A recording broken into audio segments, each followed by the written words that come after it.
Good evening दोस्तों। आज हम लोग बात करेंगे एक एयर कंडीशनर में, इन्वर्टर एयर कंडीशनर में R32 को चार्ज करने के लिए हम किस तरीके से चार्ज करें, कौन सी एहतियात करें। दोस्तों, बहुत लोग अभी भी डर रहे हैं कि 32 या 410 का प्रेशर ज़्यादा है, तो इसको गैस चार्जिंग कैसे करें। काफ़ी देखने में कई जगहों पे हमको दिखा है कि डेंजरस हो जाता है, एक्सीडेंट्स हो जाते हैं। तो यहाँ पे एक एयर कंडीशनर है, हम लोग इसको प्रॉपरली चेक करेंगे।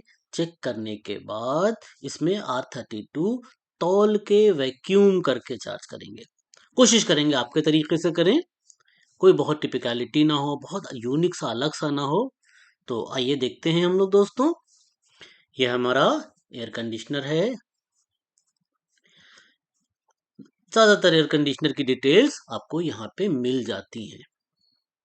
अब इसमें जो इंजीनियर नाइट्रोजन चार्ज करके गया था, प्रेशर चार्ज करके गया था, वो करीब 250 psi थी। हम लोग चेक कर लेंगे कि ये हमारा 250 psi रुका कि नहीं रुका, और अगर नहीं रुका तो फिर हम लोग लीकेज चेक करेंगे। यहाँ पे मॉडल और डिटेल, सारी डिटेल आपको यहाँ पे मिल जाती है। कितना रेफ्रिजरेंट चार्ज करना है, कौन सा रेफ्रिजरेंट चार्ज करना है, तो इसको आप देख के समझ के चार्ज कर सकते हैं। सारी चीज़ें दोस्तों हम लोगों को पता होना चाहिए। 800 ग्राम रेफ्रिजरेंट है, R32 रेफ्रिजरेंट है, और यहाँ पे LRA लिखा है, मतलब लॉक रोटर एम्पियर जो है दैट इज 18 एम्पियर।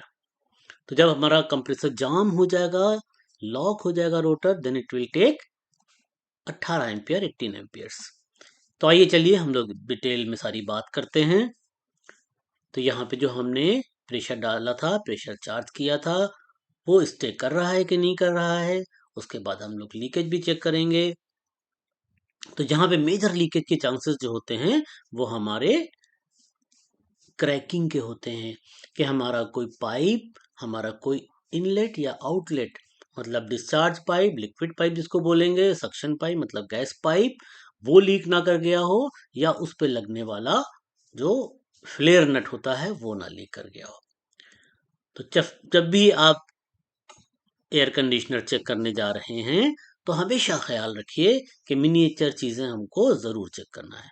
तो यहाँ पे देखिए झाग लगा के, क्योंकि प्रेशर कम मिला था, यहाँ पे लीकेज चेक किया जा रहा है। देखिए यहाँ पे ये लीकेज इजीली मिल गया। बहुत लकी होते हैं जब आपको लीकेज आसानी से मिल जाता है। नहीं तो बहुत बार अगर कॉइल में अंदर लीकेज है, तो कई बार तो उसको प्रेशर डाल के और हमको पानी में डिप करना पड़ता है। बहुत सी ऐसी चीज़ें होती हैं। तो यहाँ पे जो इसका हम लोगों ने खोल के देखा, फ्लेयरिंग जो बनी थी, उस फ्लेयरिंग में प्रॉब्लम थी। फ्लेयरिंग जो थी वो बैलेंस नहीं थी। तो ये नया एयर कंडीशनर इंस्टॉल हुआ था, और इसका फ्लेयर जो था वो यहाँ से लीक कर गया था। अभी हम लोग फ्लेयर को कट करके उसको भी एक्सपेंड करके देखेंगे कि क्या वजह ऐसी थी जो यहाँ पे लीकेज हो गया। नया फ्लेयर बनाएंगे, प्रॉपर वे में फ्लेयर बनाएंगे। इतना पोर्शन हम लोग कट कर लेंगे। टूल्स आपके सही होना चाहिए, कटर सही होना चाहिए। कटर कभी भी वहां के ऊपर चूड़ियां ना बनाए।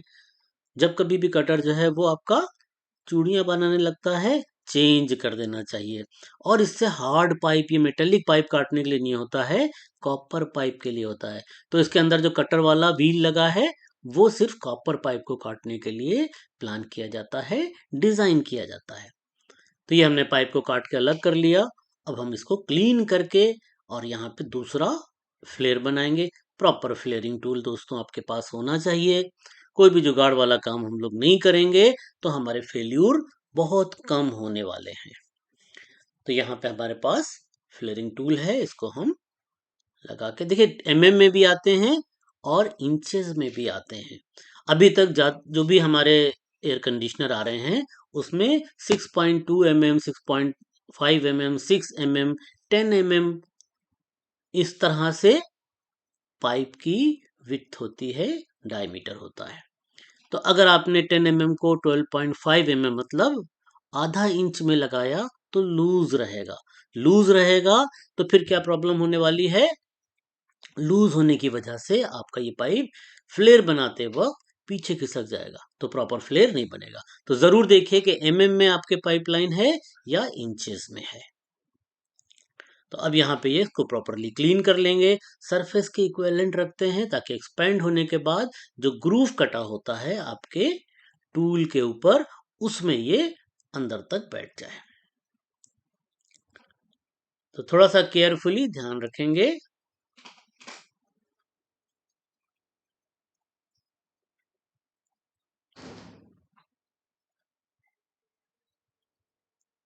फ्लेयरिंग टूल के ऊपर उसका जो जॉ होता है उसको प्रॉपरली लगाइए। आहिस्ता से हल्का सा ऑयल भी लगा सकते हैं, हल्का सा ऑयल लगा सकते हैं। इसको ओपन कर लेंगे और ध्यान से देखेंगे कि प्रॉपरली हमारा फ्लेयर बना हो। आप आंखों से देख सकते हैं, आप इसकी फोटो खींच के एक्सपेंड करके देख सकते हैं। तो ये प्रॉपरली बन गया है।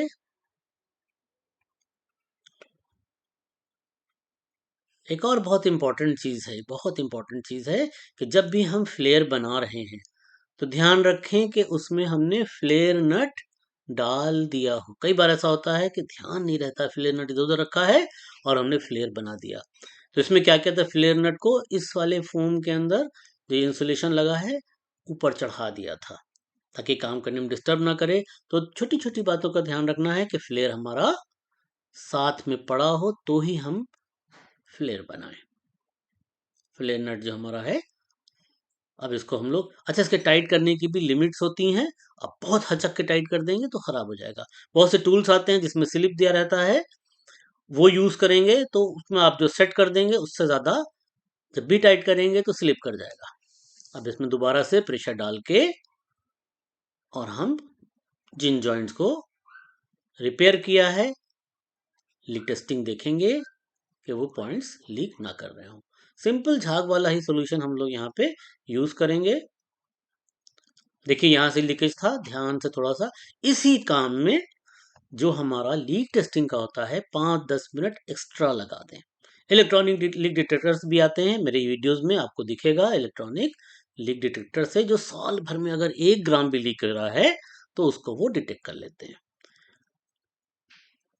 तो सारे जॉइंट्स हम लोग एक दफा दोबारा से रिकन्फर्म कर लेंगे। रिकन्फर्म करने के बाद अब हमारा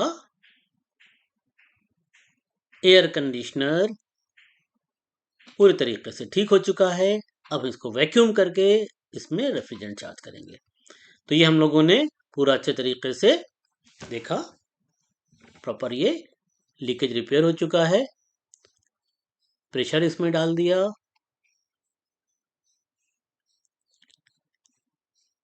अब हमने वैक्यूम पंप लगा दिया है। और तो ध्यान देंगे वैक्यूम पंप का, जब भी वैक्यूम पंप हम यूज कर रहे हैं प्रेशर रिलीज होना चाहिए। अगर आपने प्रेशर पड़े में वैक्यूम पंप लगा दिया तो उसके ऑयल को वो पुशअप कर देगा, वैक्यूम पंप आपका खराब हो सकता है। आपका वैक्यूम पंप डिजाइन इस तरह से नहीं है कि उसमें प्रेशर डाला जाए। तो यहाँ पे वैक्यूम हमने स्टार्ट कर दिया है।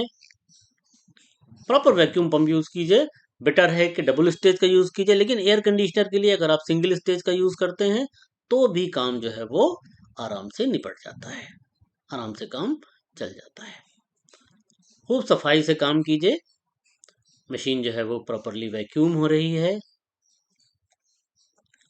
ये आपको सुइयां दिख रही हैं, धीरे धीरे वैक्यूम की तरफ बढ़ रही हैं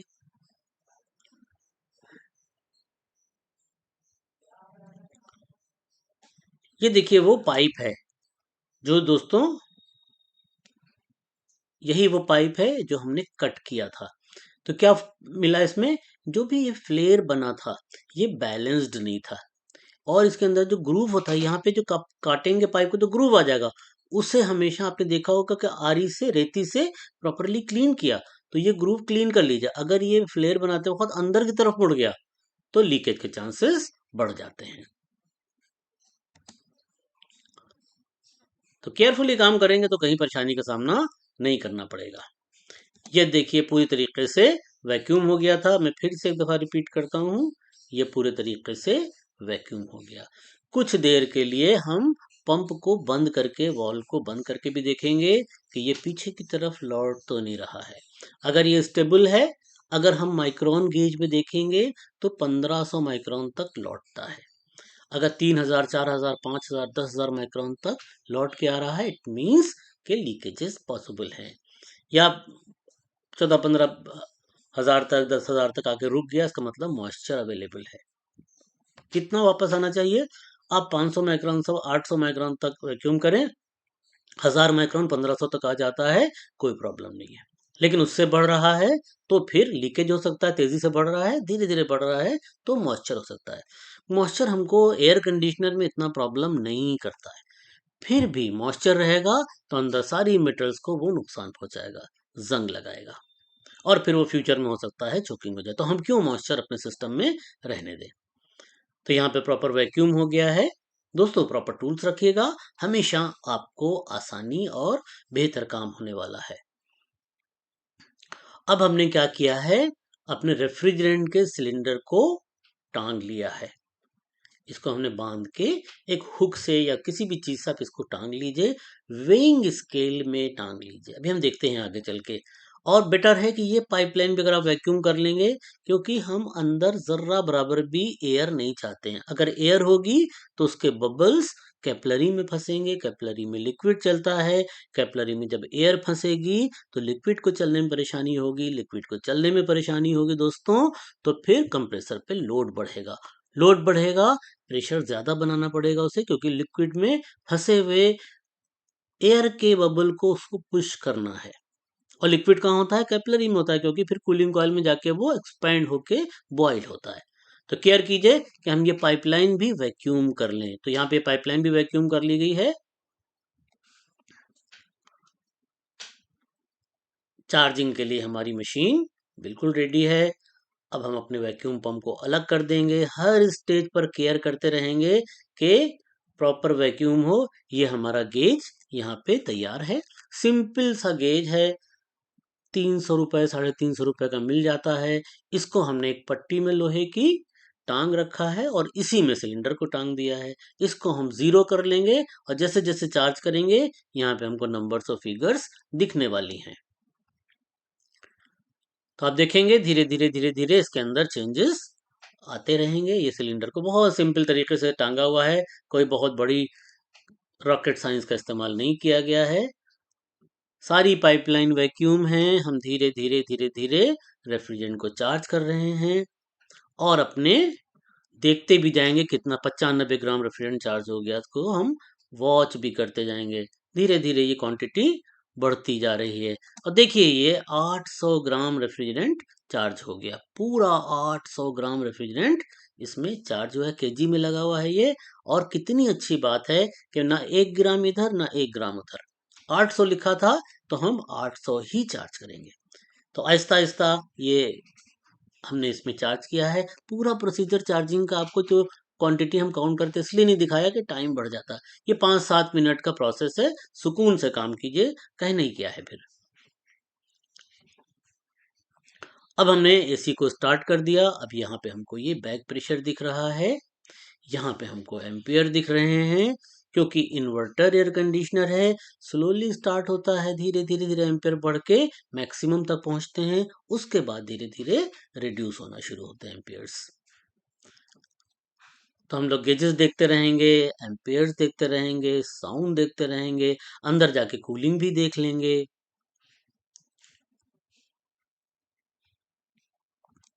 एक बार फिर से हम लोग लीकेज चेक कर लेंगे कि जहां पे हमने रिपेयर किया था वहां से दोबारा से लीकेज का चांसेस तो नहीं है। रिपीट चेक करने में आपका कोई नुकसान नहीं है। तो ये रिपीट चेक कर लिया, लीकेज बिल्कुल नहीं है। अब हम अंदर जाके वहाँ की भी सेटिंग्स देखेंगे। हमने 16 डिग्री टेम्परेचर यहाँ पे रखा हुआ है ताकि कंप्रेसर अभी बीच में ऑफ ना हो। इस जगह पे भी हम सारे कंट्रोल्स को चेक करेंगे, क्या सप्लाई आ रही है। ये देखिए बहुत बढ़िया सा यहाँ पे हम लोग देख रहे हैं कि न्यूट्रल और सिग्नल के बीच में ये वेरिएबल डीसी सप्लाई हमको दिख रही है। 3-4-5 वोल्ट डीसी से लेके 18-20 वोल्ट डीसी तक मूवमेंट हो रहा है, न्यूट्रल और सिग्नल वायर। तो फेस और न्यूट्रल जो 220 आ रहा है, फेस और सिग्नल सेम 220 आएगा, फेस और अर्थिंग सेम 220 आएगा, 5-7 वोल्ट का इधर उधर होगा। अगर अर्थिंग ठीक है, अगर न्यूट्रल ठीक है, अगर सिग्नल ठीक है। इसी तरह से सिग्नल को देखेंगे तो सिग्नल और न्यूट्रल में आपको डीसी सप्लाई वेरिएबल दिखने वाली है। ये डीसी वोल्टेज पर लगा हुआ है, डीसी वोल्टेज का भी देख लीजिए। ये लाइन खींची होगी, इसके नीचे 3 पॉइंट्स होंगे, ये डीसी वोल्ट है। कहीं लिखा नहीं होता है डीसी वोल्ट। लेकिन सिग्नल जो होता है एसी वोल्ट का सिग्नल, ये लहर बनी हुई है, तरंग बनी हुई है। और डीसी वोल्ट का सिग्नल सीधी लाइन है, इसके नीचे 3 पॉइंट दिए हैं। तो ये डीसी वोल्टेज है। तो अपने मीटर में भी कंफ्यूज मत होइएगा। तो यहाँ पे आपको खासतौर से कम्युनिकेशन का दिखाया गया है, न्यूट्रल और सिग्नल में क्या वेरिएशन होता है। क्योंकि इन्वर्टर एयर कंडीशनर है तो आपको पता होना चाहिए कि कम्युनिकेशन सही हो रहा है, तो ये वोल्टेज हमारा कंटिन्यूसली अप डाउन होता रहेगा।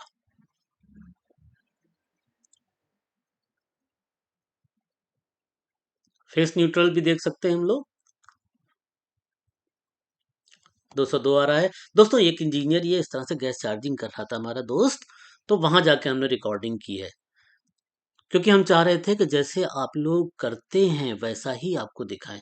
बस थोड़े से माइन्यूट चेंजेस करें कि प्रॉपर वैक्यूम करें और तोल के चार्ज करें। तो हम अपना मीटर लेके गए थे जो वेइंग स्केल है, और उससे कहा कि दोस्त अगर ऐसे काम करोगे तो परफॉर्मेंस बहुत अच्छी मिलने वाली है। तो तोल के काम किया है, इसमें गैस चार्ज की है, सब कुछ आपको एकदम बढ़िया मिलने वाला है, कहीं प्रॉब्लम नहीं होगी। अब यहाँ पे बहुत छोटी सी बात है, हमारे पास दोनों पिने होना चाहिए। एक 20 रुपए की मार्केट में मिलती है, ये आप मार्केट से ले लीजिए। दोनों में पिने होंगी, आप सेफ रहेंगे। सेफ्टी भी दोस्तों बहुत ज़रूरी रोल प्ले करती है हमारे वर्किंग सिस्टम में। अगर हम अनसेफ काम कर रहे हैं, नुकसान के चांसेस बढ़ जाते हैं। तो ट्रेनिंग लेके बढ़िया से संभल के इत्मीनान से अच्छे टूल्स के साथ काम कीजिए। फिर कहना ही क्या है, फिर तो पैसा आपके ऊपर बारिश की तरह बरसेगा। क्योंकि हम अपने साथ साथ कस्टमर का भी सेटिस्फेक्शन, बढ़िया कूलिंग देंगे। तो ये सप्लाई 200 के आसपास आ रही है। काफ़ी चीज़ें यहाँ पे परफेक्शन के साथ में चल रही हैं।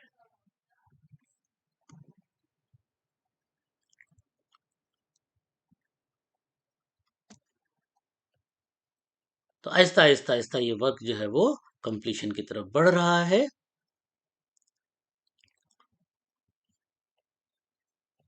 तो इस तरह से दोस्तों एक एयर कंडीशनर को अगर हमने प्रॉपर वे में चार्ज किया है तो कहीं भी परेशानी का सामना नहीं करना पड़ेगा। और कोशिश ये करिए कि प्रॉपर टूल्स आपके पास हो। एक वैक्यूम पंप बहुत कॉस्टली नहीं आता है। बहुत बढ़िया वैक्यूम पंप भी आपको मैक्सिमम टू मैक्सिमम 6-7-8 हज़ार में मिल जाएगा। वैल्यू का पंप मेरे ख्याल से 8 हज़ार के आसपास होगा। मीटर ठीक ठाक रखिए, क्योंकि अभी फ्रीक्वेंसी का भी ज़रूरत पड़ रही है हमारे इन्वर्टर एयर कंडीशनर में। तो फ्रीक्वेंसी मीटर भी अपने साथ रखिए, या आपके जो मल्टीमीटर है इसमें भी फ्रीक्वेंसी का ऑप्शन अवेलेबल रहता है। तो दोस्तों केयरफुली काम करेंगे, हमेशा बढ़िया रिजल्ट्स आपको मिलने वाले हैं। Thank you very much.